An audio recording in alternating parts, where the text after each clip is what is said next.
પ્રાયોજક છે cancer healer centre, a new beginning.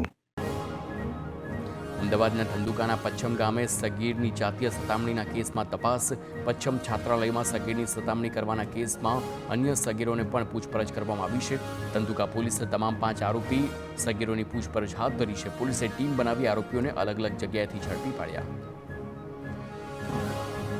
સુરતના કામરેજમાં ધોરણ પારડી નેશનલ હાઈવે નંબર 48 પર આગ.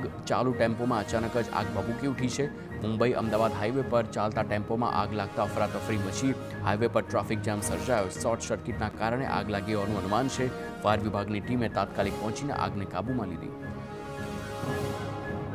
અમરેલીના રામપરા ગામમાં રાત્રિ દરમિયાન સિંહના આટાફેરા વધ્યા છે. દિવાલ કૂદીને ગામમાં પ્રવેશ્યા વનરાજ. ગામના મુખ્ય બજારમાં સિંહની લટારનો વિડીયો સામે આવ્યો છે. રાત્રિ દરમિયાન ગામની બજારમાં નીકળવું પણ લોકો માટે જોખમી બન્યું છે.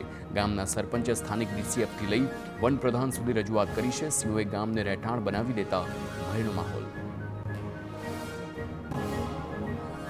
રાજ્યમાં આજથી ગરમીનો પહેલો રાઉન્ડ શરૂ થયો છે. હવામાન વિભાગે અમદાવાદ સહિત કચ્છ, બનાસકાંઠા અને સુરતમાં ગરમીનું યલો એલર્ટ જાહેર કર્યું છે.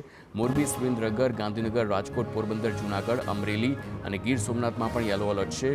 સૌથી વધુ 41 ડિગ્રી તાપમાન રાજકોટમાં નોંધાયું છે. સતત 3 દિવસ સુધી તાપમાનમાં વધારો થશે.